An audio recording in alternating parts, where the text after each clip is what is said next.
Si Prudencio Boldevilla, na mas kilala sa kanyang screen name bilang Dencio Padilla o Tata Dens, ay isang veteranong aktor at komedyanteng Pilipino. Siya ay ipinanganak noong September 2, 1928, sa Nagcarlan, Laguna.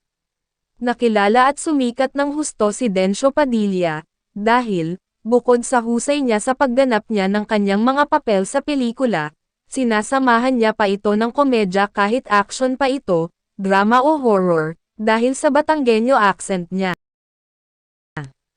Kung saan, dahil sa mga pagganap niya, ay nagkakaroon ng lasa ang mga pelikula, dahil sa kakaibang style niya na may halong komedya.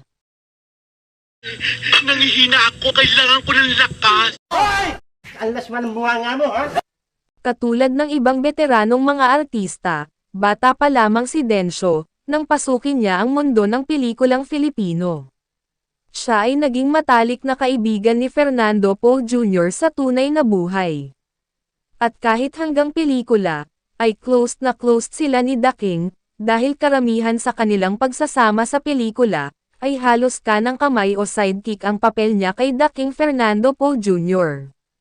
At kung mapapansin din natin, na karamihan ng pelikula ni Dencio Padilla, ay kasama si The King Fernando Poe Jr. At dahil sa kaibang style ng pagganap niya sa mga papel niya sa pelikula ay, madalas din siyang kunin ng iba pang mga bigating artista para sa kanilang pelikula. Ilan sa mga nagawa niyang pelikula ay ang mga, of course una ay ang kay The King Fernando Poe Jr., ang pelikulang, Ang Daigdig Ko'y Ikaw, noong 1965. Bato sa Buhangin, noong 1986, na pinagbibidahan pa rin ni The King. Somewhere, noong 1984, na pinagbibidahan naman ng real-life couples na sina Rudy Fernandez at Lorna Tolentino. Anak ng Atsay, noong 1980, na pinagbibidahan naman nina Nora Honor at Julie Vega. Zacarias, noong 1994, na pinagbibidahan ni Edo Manzano. Utol Kong Hudlum, noong 1991, na pinagbibidahan naman ni Robin Padilla. At, Lucio Margallo, noong 1992, na pinagbibidahan naman ni Philip Salvador. Siya ay ikinasal, kay Catalina Dominguez, na taga Mabalacat, Pampanga, isang may bahay. Bagamat nagkaroon sila ng 8 mga anak, pero 2 lamang sa mga ito ang sumunod sa mga yapak niya sa pag-arte, sa harap ng kamera. Ito ay sina Dennis Padilla, na bukod sa pagiging artista ay isa ring politiko. At ang isa pa ay si Jean Padilla.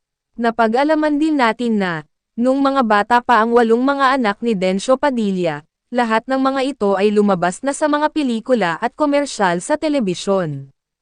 Ang 5 mga anak na lalaki ni Dencio ay pinag-aral niya sa Notre Dame de Manila, at ang 3 mga anak naman niyang babae ay sa Our Lady of Grace naman nag-aral. Lahat ng mga ito ay napagtapos niya sa magagandang universidad, tulad ng University of Santo Tomas, San Sebastian, Centro Escolar University at University of the East. At lahat maliban kina Dennis at Jean na nag-artista, ay nagtrabaho sa ibang bansa. Isa sa mga anak ni Dencio Padilla ang namatay noong 1999, at ito ay si Richard Padilla. Buong buhay ng pamilya Padilla ay sa kanto ng Kalye P. Jacinto, Biglang Awa at EDSA, lungsod ng Caloocan nanirahan. September 30, 1997, isinugod sa hospital si Dencio, matapos magreklamo ng pananakit ng dibdib. Malapit na sanang ma-discharge sa ospital si Dencio, nang bigla siyang mag-cardiac arrest, na naging sanhi ng kaniyang pagkamatay noong October 10, 1997, sa Quezon City. Inilibing siya sa Nagcarlan Municipal Cemetery, sa Nagcarlan, Laguna.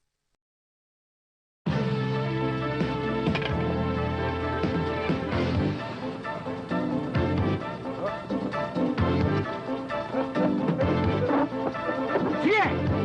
Anak ka ng kambing? Gusto mong maging kilawin, ha?